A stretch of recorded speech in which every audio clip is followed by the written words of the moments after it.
How do you go from being a drum tech to a playback tech to now building rigs for some of the world's biggest artists? Well, today I'm going to introduce you to a From Studio to Stage student that did just that. You'll learn his exact path and the number one most important thing that he did along the way to make all that happen. Hey everyone, welcome back to Behind the Spacebar. This is the podcast for anyone that uses Ableton Live on stage. If that's you, then welcome. You're amongst friends. This is a great place for you to be. Now today, I'm talking to a From Studio to Stage subscriber, Mike Perkinpine. Mike's been a subscriber for, I believe, almost 3 years now. And you'll hear in the podcast, he has introduced a lot of people to the site. So I personally thanked him for introducing a lot of folks to the site. Maybe you're listening to this and you're listening to this because Mike said, hey, go check out this podcast interview. But Mike is a drum tech, and he went from being just a drum tech to being a drum tech and a playback tech as well, to learning how to run playback in Ableton Live and iConnectivity and creating a connected stage from scratch. And in addition to that, he now builds playback rigs, and he builds playback rigs and does playback and works with some of the biggest artists, primarily in the heavy metal scene. He mentioned a couple names on the podcast: Ministry, Testament, Sevendust, Avril Lavigne, not heavy metal, but you know, Avril Lavigne nonetheless. And as we recorded this interview, he was currently building a rig for Smashing Pumpkins. So if you hate pumpkins, if you love Halloween, love the band Smashing Pumpkins, that was a really terrible intro, you'll love this interview with Mike. But what I love about this, you're going to hear Mike's journey and path from how he got started as a drummer to becoming a drum tech. I ask him some questions about what does that exactly mean. So if you're unfamiliar with that, you'll pick that up. You also learn the importance of something you can do that you can implement that will cost you absolutely nothing, that will instantly improve your rehearsal, and most importantly, instantly improve your performances that Mike helps every drummer that he works with, every artist he works with do. But you'll learn Mike's journey, and he'll also share a couple tips and tricks of what he did to learn how to use playback to build his skill set and ultimately get to where I would love to see you get. If you're a musician, a traveling musician, gigging musician, you're likely in a place where you only get paid when you play, right? Play equals paid. And if you're not playing, if you're not on a gig, you're not getting paid. Well, Mike has now supplemented his income to where not only is he getting paid when he's a drum tech, he's getting paid to do playback tech stuff as well. And even when he's out on the road working with another artist, he can still build Ableton sets. And as you'll hear in the interview, he's also getting paid to build playback rigs. So he doesn't have to go out on the road with a brand new artist or try to see how he can double book himself to make more money. He's added more money. He's made more income, more revenue by adding the skill set to his gig. So if you're looking to get and keep a gig, this is a great podcast to use. Let's dive in and let's meet Mike Perkinpine. Mike, man, thanks so much for joining me. How you doing? Doing good, man. How are you? I am doing well. You're in beautiful Anaheim, California, correct? I am. Sunny Anaheim, California. Well, it's actually a little bit cool right now. It's like in the mid 60s. I was going to say, what's cool for Anaheim? Because every time I've been there, the weather is just like unbelievable. But yeah, 60s, that's not bad. It's in the mid 60s, yeah.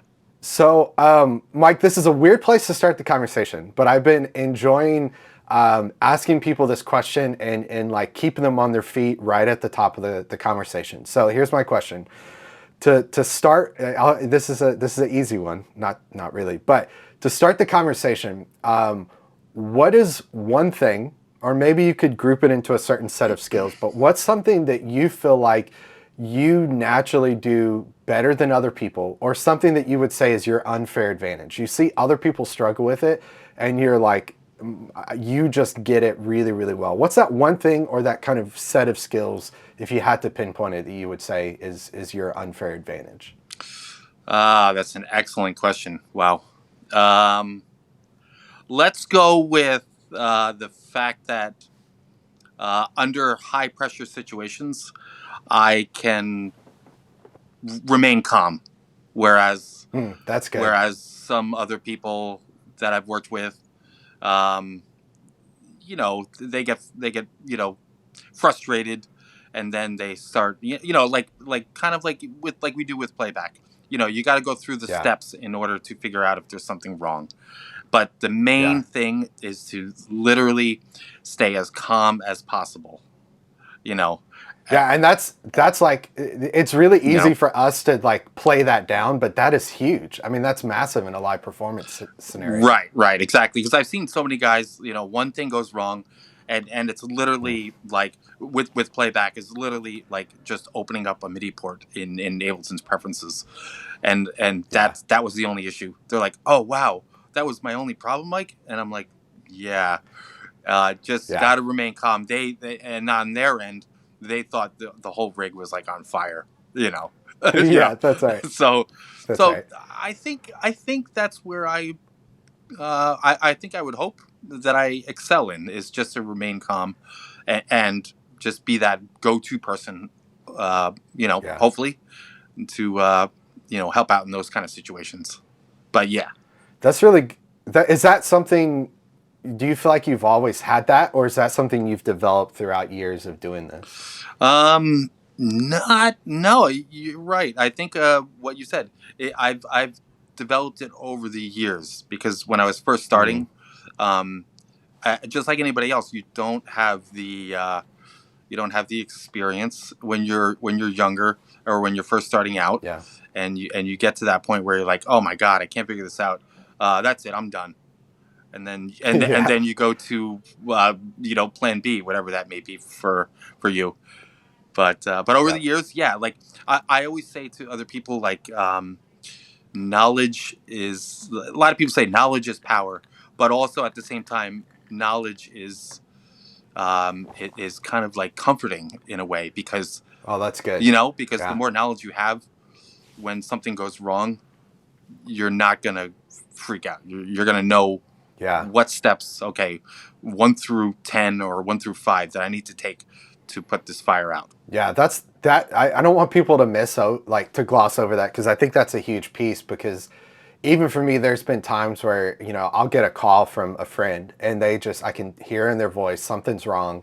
And as they're talking, I'm going, I can tell you one of 3 scenarios that you're currently in, and I can very quickly explain to you how to fix this. Whereas if you're just getting started and you don't have that knowledge and that experience, that is like the whole world's about to blow up. But for us, we're like, go through these steps. This is what it is. It's real simple. Exactly. And once you gain that knowledge, I've seen guys get to the point where you're at. You have an extensive knowledge, and all of a sudden they're like, "Wow, yeah, I get it now.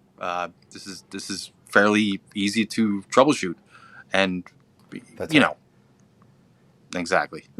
That's right. Now let's go back to the start of the conversation, the way my mom taught me to actually have conversations, and let's do a proper introduction. So, Mike, why don't you introduce yourself to everyone? Let us know what you do, and then I want to kind of break apart your story a little bit to talk about how you got into this field and then what you're currently doing. Well, name is Mike Perkinpine. I got into the field of drum tech and playback tech years ago. Been doing drum teching for a long time. Like, I would say at this point, a little over 14, 15 years. Wow. So I've been doing that for that amount of time. But playback tech, not as long. I started, learning Ableton and becoming an actual playback tech about, I would say 5-6 years ago, give or take. So it hasn't been that long. And you've been very successful with it, and I definitely want to talk about that and dive into that, because I think I'm interested. I'm definitely interested in your path from being a drum tech to playback tech and what steps you took. Before we dive into that real quick, could you, because this is something I don't even fully know, I guess, what does being a drum tech encompass? Like, for different artists you work with, and feel free, if you're able, to share some of the artists you've drum tech for, but what does that look like to be a drum tech for an artist? Wow. Well, to be a drum tech for an artist, it entails many different things, more than what people on the outside think. It entails basically maintaining the gear for the artist, ordering the gear for the tour, setting up the artist so he or she is in 100% tip-top shape, ready to play a show. you know, and also drum teching could also become, you could also become a little bit of a, should I say, a personal assistant sometimes. You know, Yeah. so Okay. so if you're on a tour and you're going from city to city, which we do, you literally could be, which I'm totally fine with. Some guys may have a different opinion, but you could totally, go from, setting up the gear, and then all of a sudden, he or she may need, certain things brought to him or her, an array of things. So it Yeah. could, that could happen. Yeah. How much of like setting up a drum set?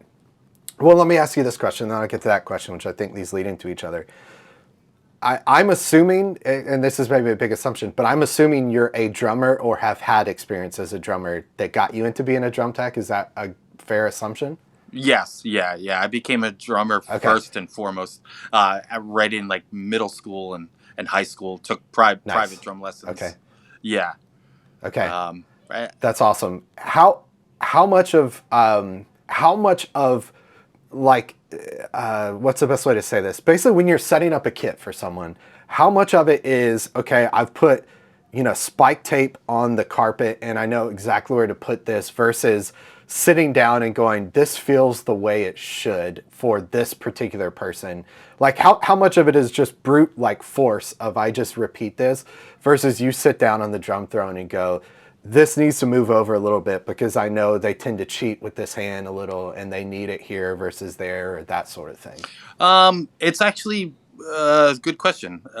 It could be a mixture of evenly of both, I think, because there's been Okay. times where you set up the kit for the artist, and you label everything from A to Z.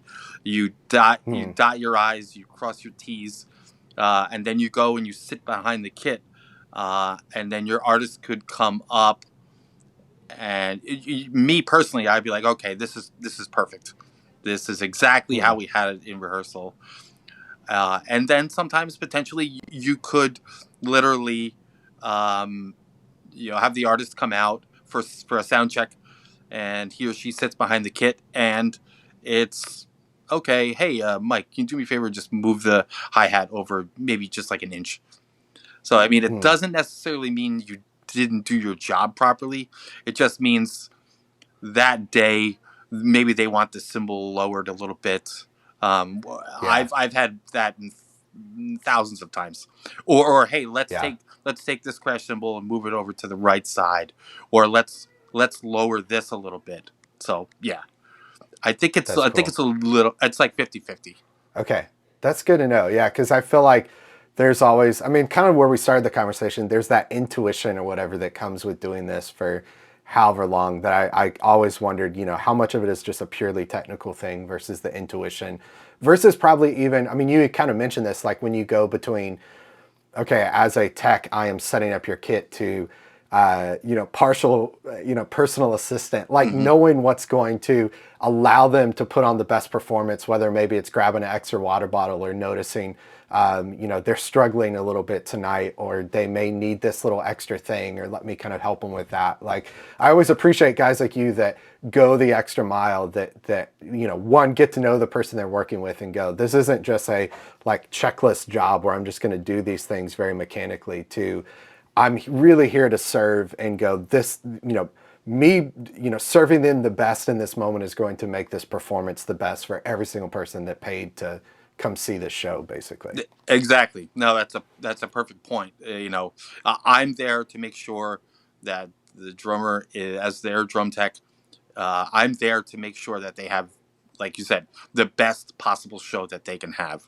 From the kit being cleaned, from the drums sounding, which is obviously the most important thing, for the kit to sound, pretty much, tuning is very, I guess, subjective is the word. Yeah. Some guys like it tuned high. Some guys like, everybody likes a different tuning.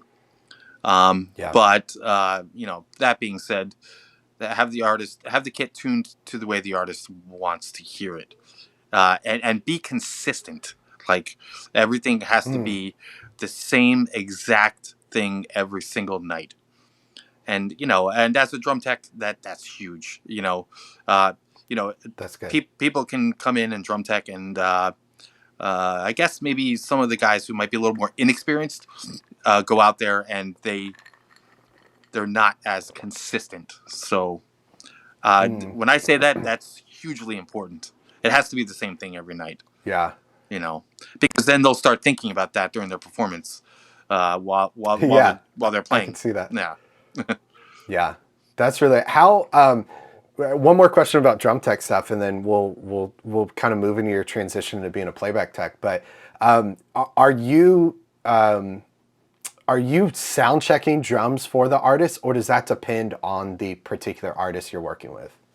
I would say 95% of the time I am. Well, you said sound checking, so no, I'm Okay. line checking the drums. And can you clarify, because I think there's a lot of people listening to this that, we know particularly from the playback perspective what line check is, but Right. can you talk about what a line check is and why that's such an important part to a successful performance? Yeah, for the people out there who may not understand the difference, a line check. When we do a line check, we go through each instrument, on the stage. Me being with drums, we make sure every single line, every single microphone that's on that drum kit, from top to bottom, is able to be heard through monitors and through front of house. So we want to make sure each channel is basically routed correctly to each line. And then once we know that is fine with front of house and monitors, you're good to go. Then the artist comes out and they do their sound check, which then means that they basically are going to hear what they hear every night in their in-ears or their monitors on stage. And then the sound check also involves the rest of the crew, front of house, monitors. So That's good. sounds the same every night. And I think particularly if you're listening to this as a maybe band that is you're kind of traveling with your own gear. Maybe you don't have dedicated front of house, dedicated monitor person. You're a smaller band, or maybe you're even walking into a venue where you're using the house crew to do this. Line check is such an important thing because I personally have stood on stage, not as a drummer, thank God, but not because drummers are bad, but because you don't want to hear me play drums, but as a guitar player. And I've gone, hey, can I have less cymbals? And then the monitor tech changes something and you go, it's not changing. And you end up spending 30 minutes trying to troubleshoot only to find out you've got the wrong pack. The overhead mics are swapped. The keyboard lines are reversed. And so that's like 5 to 10 minutes that if you can devote that time during your setup to doing a proper line check, to going, like Mike said, the correct microphone is in the correct place, plugged into the correct thing. We have the correct in-ear packs. We have, basically what we said we were going to do, we did, so that then when you step on stage, and again, even if you're the person doing it as the artist yourself, that's going to save you so much time and keep sound check, short, keep rehearsal short if you happen to be rehearsing before the show. Because again, where we started this conversation talking with Mike and his role as a drum tech is the goal is to step on stage and be able to perform without thinking, man, something just doesn't like my ear, something doesn't sound right, and you can fix those problems super early on with something as simple as the line check. So Right. It's a really good piece. Yeah, that's great. So you say you've been a drum tech for about 14, 15 years. Is there a style of music you typically work with, artists you typically work with, or someone maybe you've worked with for a while, or you just kind of work with anybody and everybody? Yeah, I mean, I've worked with a lot of different bands and artists over the years, but I've mostly done hard rock and metal acts. Because Cool. that's Okay. basically kind of where I started. I mean, I got into drum teching so long ago, and it was literally just probably just like everybody else. It was my friend's band, Nice. not Okay. making much money, and they were a hard rock Yeah. band. and it kind of just snowballed from there. It was like, okay, my buddy's friend, the networking thing. My buddy's friend Yep. knows such and such who's in this fairly well established band now. Or my friend knows this person who's in who's crew for this well established band. So, and that's how it happened. So I've gotten to work with a few pop artists here and there. Okay. Avril Lavigne, to name one. Nice. Okay. But it's mostly been hard rock and metal acts. That's really cool. That's great. So you've been doing drum teching for 15 years. Did you wake up one day and you were bored, or what got you into the idea and desire to be a playback tech? Yeah, excellent question. I was doing so much drum teching, and then I would say maybe like I said, I've been doing playback for maybe 5-6 years now, and really starting to get going with it right now. But it was this band. It was the band Ministry, the alt metal, industrial metal band that I've been working for years, and I still do now. And we're gonna actually go out this summer with Rob Zombie and Alice Cooper. Oh, that's amazing. Should be a fun awesome. one, yeah. But it was those guys. They called me and said, "Hey, listen, do you want to come and drum tech and do playback?" And at the time, I was like, when I first started with them, I was a little green, to be honest, on the playback side. And then I said to myself, "Wow, and then I helped the keyboard player in the band, who his name is JB, John Bechtel, an amazing keyboard and playback guru himself. And so, I was doing rehearsals, and I was just kind of looking over his shoulder, and that's kind of where it started. I was like, oh wow, this is cool, and he was running, a different rig. Actually, they're running a rig that I built right now for them. So, cool. But that's how it started. I started getting into it and going, how does this work? Well, you're running two computers, and how are you getting that controller to control both of these laptops?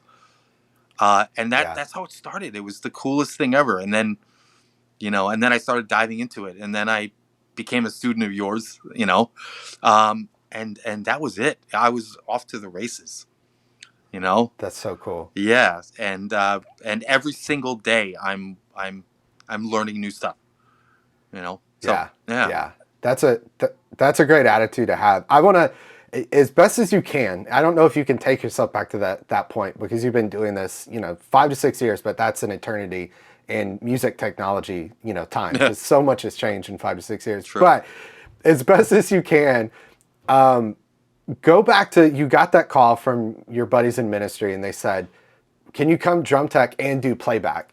And you hadn't really done it up to that point. What gave you the confidence to say, "Yes, I can do it," or "Yes, I can"? Was it like, "Hey, I'm up for it," or "I know I'm so good at being a drum tech, I can figure this other piece out"? Or were you like nervous and you're like, "Listen, I'm just going to figure this thing out as we go. Like, I'm confident I can learn it because I'm a fast learner"? As best as you can, walk back to that first call, that like your very first gig doing playback. What gave you the confidence that you could do this? Again, excellent question. How I came about was that they called me, and I had been friends with them prior to that call, but I had never. I'm going back to the first time I worked with the band. So I got the call, and then I said to myself, I'm like, drum tech, easy part, running triggers, running, setting up a kit, being able to tune it properly, no problem. And then I was like, okay, I also got to know this playback rig. So then I was like, we're going to sit in rehearsals for about a week. And that's where it kind of, I kind of like talked myself off the ledge, because I was like, a lot of guys are like, "Man, I'm not going to know how to do this. I can't go out on a tour and be able to set this up every day for the artist, because it's going to be a mess." But what changed for me was that fact that I said, okay, I'm going to go into this with a positive mindset and say, listen, I'm going to listen to everything that the keyboard player tells me. And he's going to show me the rig, which he did. And that's how it happened. We sat in rehearsals for a week. I had about, a week, which is 5 days. Let's say I had about 3 or 4 solid days of knowing how to start the rig, how to set it up, um, you know, and basically everything involved with that. You know, this is how you plug this in. This controller goes to this port. This computer plugs into here. Everything USB, and then we were running MIDI out to 2 keyboards. So it was just that. Nice. So I went from going, okay, I can plug everything in properly and make it work, to figuring out, like you say in your tutorials, let's figure out why does that work. Not just like, oh, this is going to work because I plug A into B and it's going to send a MIDI message. Yeah. So I'm at the point. That's really good. It's kind of like going back to being a drum tech and setting up a kit. There is a highly technical A goes to B, but then there is why does A go to B and A not go to C? Like there's that second level, that deeper level of knowledge. And like you're saying, I often try to say, okay, you can learn, how to do something, but the real kind of richness of knowledge comes from learning why we do this, or learning, why the iConnectivity ecosystem works the way it is, as opposed to just plug this in here, plug this in there. That's really good. Yeah, exactly. Like anybody, I always say, like, anybody can plug in a MIDI cable from a computer to the back of a rig, and all of a sudden it sends MIDI messages, or it sends program changes properly. But knowing how to, create a MIDI note in Ableton, and and have it, program it yourself, and know how that actually works from top down, going out of Ableton into an Mio XM, out of the XM, out of DIN 2 to the back of the keyboard, into the keyboard. Yeah. So yeah, that's really good. So let's talk. Well, let me ask a couple questions to dive in again. That journey from drum tech to playback tech. So you have those, basically 3 to 4 days during that week rehearsal to learn, trial by fire. You figure it out.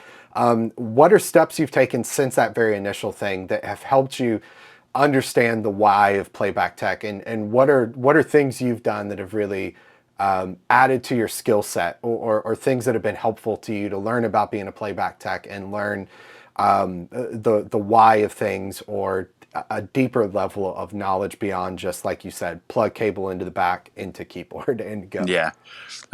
Dude, it's literally been a lot lot of you. It has. Nice. Yeah, man, it nice. really has. Like, I mean, I came out of the gate, working for these bands and doing some playback stuff, but then going, man, I really do enjoy this. Like, I love knowing, like, man, how does the, that computer send messages to the B computer, and everything involved with it, like, just from the steps, from like completely building a rig from A all the way to Z. But yeah, it's been a lot of, doing your stuff from studio stage, and just going through, spending. I went through the whole pandemic literally, which is like, I guess, different times for different people, but a year and a half total, going through a lot of your courses, and then just like taking that stuff, and learning, because that applied to what I'm doing out in the field right now, running redundant rigs, or running, I did a band recently where they were running just one computer, and I was like, boy, you guys like to play with fire. Okay. Yeah, that's right. But it was, I mean, to get back to your question, it was 100% going through a ton of lessons, and just spending time, even to this day, going through all your lessons, and that's it. And just That's trying great. things out here, taking what I learned Mm, from studio to stage, and and trying it here. And if it didn't work, try it again. And I had so much time and during the day and a lot at night to just try it out. that's Because that's great. the best way to learn. Is as I always tell people, just try it yourself. And if it doesn't work the first time, try it again. But just remain calm. Yeah. You know. That's good. Yeah, going back to what we said is your kind of unfair advantage, that remaining calm and knowing, okay, the guy on the video got it to work, so I know it's possible. I just got to figure out what step I missed in that process to then get to that point as well, too. Yeah, exactly. Because sometimes I am guilty of being that guy who goes a little too fast. Like I want it to Yeah, work so fast. I'm like, oh, I love that yeah, idea. Like, um, you know, like you know, oh God, there's so many different examples I could say. Like sending MIDI from one computer to another. Wow, how yeah, does that work? That's so awesome. All right, so this goes to here, that goes to here, but wait, it didn't work this time. All right, then I got to yeah, tell myself, slow down, Mike. yeah, It's gonna work. Go through the steps, yeah. and then when I do that, maybe go to the kitchen, grab an iced tea, come back. Oh wow, now it worked. So That's right. that's how playback is, and I'm sure it is for a lot of other guys who are learning other disciplines. Just take Yeah. your time. It's gonna work because it's worked for the teacher or the professor, Yeah. and it's gonna work for you eventually. Yeah. That's really good, man. Those are wise words. So I have a couple questions. Then I want to talk. Let's fast forward to present day, and I want to talk about what you're doing with playback and the people you're working with and the rigs you're building because I love seeing that stuff. But talk me through, maybe think through the past year or so. When you're hired on a gig as drum tech and playback, are you primarily, I want you to describe, and I'm sure there's a diversity of experiences you've had, and that means different things to different people. But is that a thing where you're setting up a drum kit and you're setting up a playback rig for someone on stage to operate, or are there scenarios where you're teching, for a drummer, but then you're also side of stage running tracks as well at the same time? In my instance, I've been hired to do drums and playback, but almost always just for out of the way it's gone for me is I'll be setting up drums and then also setting up the playback rig for someone else to operate. Okay. It's been like when I worked for Avril Lavigne, I set up drums and then set up playback world for the keyboard player who was running tracks. Um, Okay. and then Ministry, the industrial giants they are. I love those guys. They same thing. I set up drums, and then I set up playback world where they have two laptops on stage, running MIDI to keyboards. So and then Okay. he operates the playback rig himself. Well, both those Perfect. guys did. Yeah. That's awesome. Are there any stories of things disastrously going wrong, or in the middle of a show something going wrong and you having to be the hero to save the show, running on stage and going, oh, it's this cable or something? Are there any stories that come to mind of like an issue with playback or with drums? Like I'm thinking recently, as we're recording this, Todd Suckerman, I think is his last name, posted a video of like him, his drum tech changing out the snare mid song, and saw all these people going, oh, these are the unsung heroes of the show. Are there any moments you can think of in the past couple years of doing playback or teching drums that something went wrong and in the span of 15 seconds, you solved it or you were a part of solving it, or any just fun stories of, I just love things going wrong on stage and hearing how people recovered from those and solved the issues. Oh God, dude, I've had many of those. Thank Nice. God, I have not had any disastrous playback issues. That's Which good. is great. Knock on wood. But drum teching, thousands, and Okay. just recently, I was down in South America, and a drummer I was working with, great player, his bass drum pedal spring just busted in the middle of the song. Oh So no. yeah, exactly. So at that point, you spring into action. I got the backup pedal right there next to me, and he's basically. So in this instance, it was the right pedal, right bass drum. He Okay. was playing with two bass drums. So then he has to take his right foot and play the left bass drum, as and it gets awkward for that minute. You Yeah. start sweating. You're like, okay, here we go. This is where I earn my money. But Yeah. you put the new pedal on, you walk away. The song ends, and he looks back at you and he goes, "Oh man, thank God you were there." So that's Yeah. part of our job. Things aren't always going to be perfect. Every single show, every year, to year after year or month after month. But Yeah. that's why we're hired. You know, That's to make great. sure things to put out the fires sometimes. That's really great. So let's talk a little bit about present day Mike Hmm. and playback stuff you're doing. So when we started before I hit record, I was telling you I love seeing your posts on Facebook and Instagram of you going, hey, here's rigs I'm building a rig for this person, that person. What does that kind of rig building world look like for you? And are you building rigs for people that you're then going out and implementing, or are people hiring you and saying, Mike, we've seen what you've done with these folks. Like, build us a rig that works for us. Yeah. So, yeah, awesome question, and I love talking about this because I get this question a lot from just other people or friends of mine. Um, Okay. Basically, how it started was from me being a playback tech, out on the road, and then I said to myself, it actually started, again with the ministry camp. They Okay. had an older rig where they were running two radials, or no, one radial. I'm sorry, they were running eight Okay. outputs out of a radial, and they were running. Oh God, if I remember, it was a MIDI 4 plus. So Okay. Yeah. Yeah. they were Okay. running out of that into a radial, with two RME interfaces. And then they got to the point where, I think it was the end of 2018 or 19.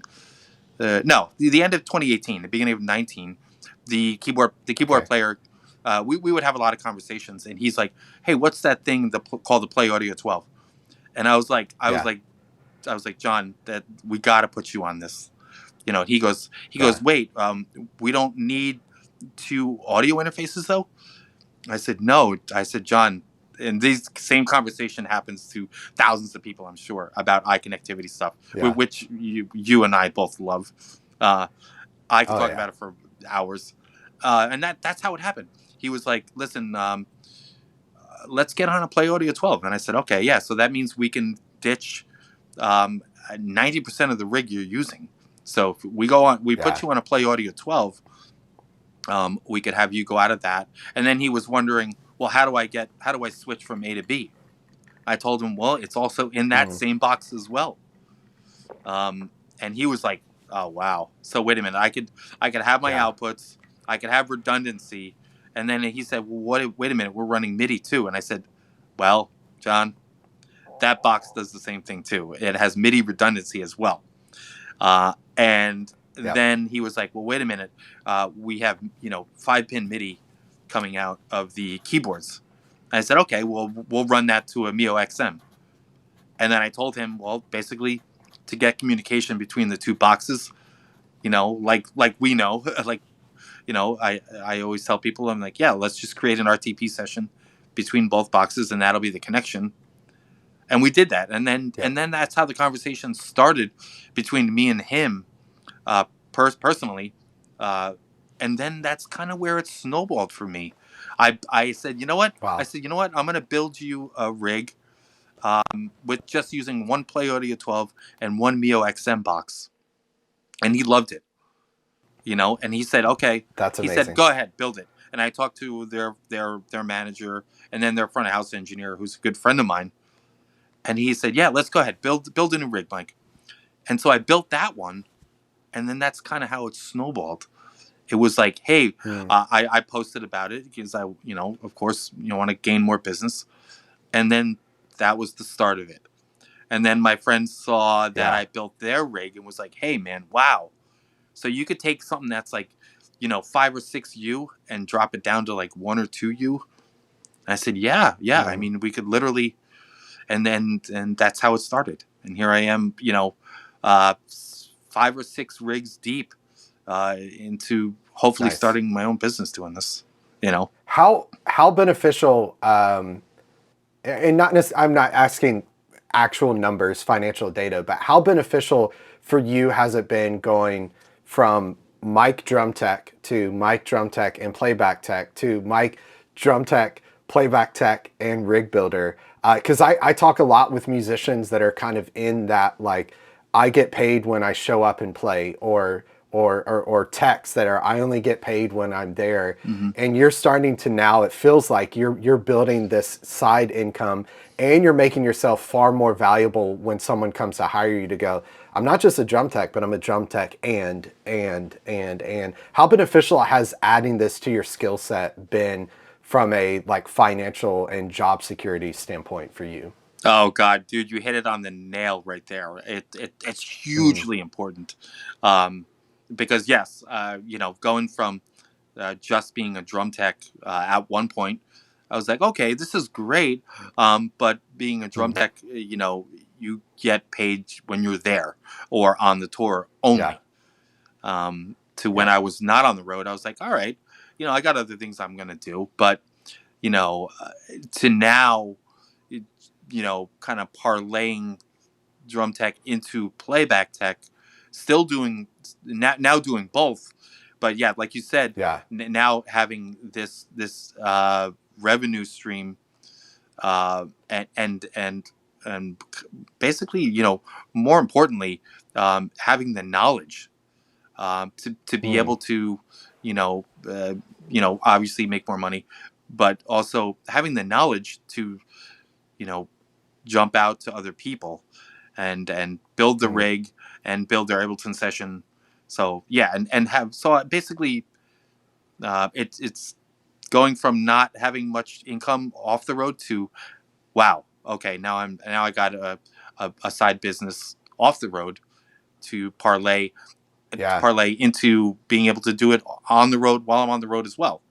So I mean, I can't build a rig on the road, but I can build an Ableton session on the road.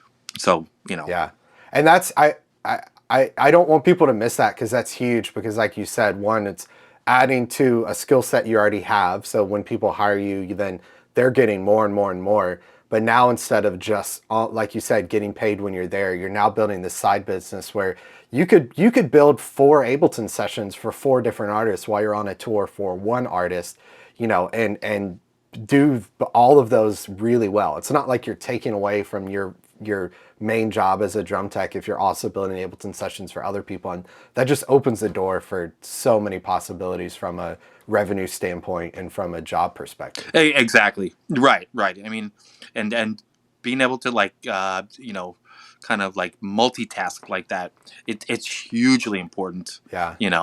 And then being able to do that is being able to do another thing I love to do, and just being able to do it virtually and have a second revenue stream up against maybe up against what I'm currently doing out on the road with an artist.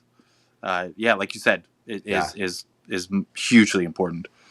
And that's amazing. That's really, really good. Well, I hope that's encouraging to people listening to this, that like there is a path to even more revenue for you as an artist, as a musician, as a tech.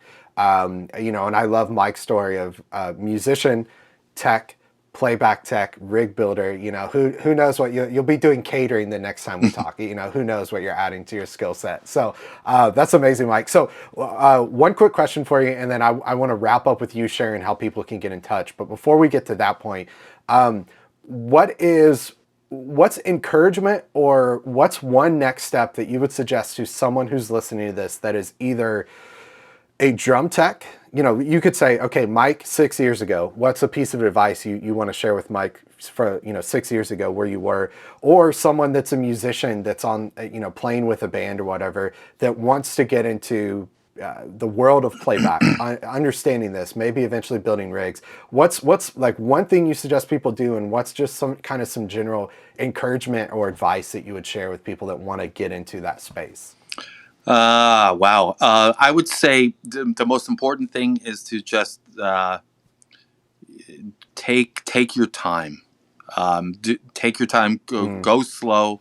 You know, because I hear so many guys that say they enjoy it, but they don't know how to take their time and really figure it out. Yeah. It's so important. And once once you really get that deep dive, it's there. It just kind of clicked for me. You know, because you know, I guess it was weird because I was like, oh, the world of playback.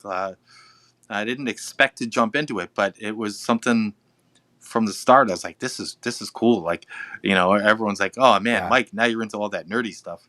But it is, you know, I love it. But yeah, I would say take your time. You know, it's gonna take. It's not gonna be overnight. And just go day to day, and you will get everything. Yeah, if that's really good. Really good. So for folks listening to this, maybe they're out on the road, they need a new rig. They're going, we've got a 16U rack that we roll in. That's all our playback stuff. And we're really interested in getting down to that 1 to 2U space that you mentioned. How can people get in touch with you, Mike, to hire you? And then how can people stay in touch with what you're up to and what you're doing? People can stay in touch with me basically via all my socials. I don't have an actual website set up yet. Hopefully that's coming soon. Okay. But yes, I'm at Perkinpine 130 on Instagram, and cool. I'm Mike Perkinpine on Facebook. And yeah, sweet. And we'll make sure to add links in the show notes so everybody can find you. Awesome. and stay in touch for sure with what you're doing. Yeah. And man, Mike, I want to say publicly for people who can hear, thank you, one, for being such a perfect example of why I love continuing to do this and teaching and training, because you're actually applying it, you're actually doing it, you're seeing results. And then two, I can probably think of 5 people that have signed up to the site. And I've talked to them. I said, you know, how'd you find us? And you know, oh, Mike Perkinpine. He said, you got to go to FromStudiotoStage. You got to sign up if you want to learn. So thank you for getting out there, spreading the word, and then also thank you for just being, again, a perfect example of how successful you can be if you apply these principles and do the work. And like you said, take your time, which I love. So Mike, thanks for everything you do, man, and keep up the good work. Oh, thank you, man. You know, it's been a pleasure. You know, meeting you and we have yet to meet in person, but we will. I know, it's quite ironic. Yeah, we will. Yeah. Yes. Yeah. I'll come out to Disneyland or NAMM or maybe both, and we'll meet in person for sure. We'll make it happen. 100%, man. Yeah. Thank you for everything. Okay, so I hope you loved that interview with Mike. Again, I said this in the interview, but Mike is the example of someone that I want you to get to know, the example of a FromStudiotoStage student that I want to say, hey, everyone watch what Mike is doing, because Mike literally went from being very skilled, having an amazing skill set and being a drum tech, and before that being a drummer, but being a drum tech, being an in-demand drum tech, he kind of carved out a niche for himself in the heavy metal space, to then becoming a playback tech, to now building playback rigs. He's kind of walked this journey and path where he's doing a lot of different things, and he's had a lot of success with that. But Mike perfectly embodies something that I teach on the site, something that's become an unofficial motto, if you will, for FromStudiotoStage, and that's humbly confident and humbly curious. Mike was humbly confident when he said yes to that very first playback gig, but he was humbly curious enough to go, let me check out this From Studio to Stage site to subscribe to learn how to perform like a pro with Ableton Live. And you can take the exact same courses that Mike took and is currently taking, and you can learn the exact same things that Mike learned and is currently learning if you head to FromStudiotoStage.com. In particular, FromStudiotoStage.com/subscribe, you'll see exactly about the community that Mike discussed in the interview and how you can join. You can interact with Mike on the community if you want. You can say hey. And again, if you really enjoyed Mike and his personality, his work ethic, and you go, you know, I'd really like to work with this guy, check the links in the show notes of this podcast, in the description of this YouTube video, and you can reach out to Mike directly to contact him. Most of all, thanks so much for watching and listening to this. If you're watching on YouTube, do me a favor, do two things. Number one, hit subscribe. Number two, enable the bell icon so you see exactly when we go live with new content. And then number two, if you enjoyed this, if you think someone would benefit from this, maybe you want to cast a vision for someone that's only getting paid when they play, and you go, man, this is something else you could do. I think you would enjoy this. Do me a favor and share this. That's the biggest compliment you can give. Like I said, Mike often shares the site with friends, says, hey, go check out what Will's doing. You should do the same thing with this content if you've enjoyed it. Thanks so much for watching, and we'll see you on the next one. Take care, everybody. Bye.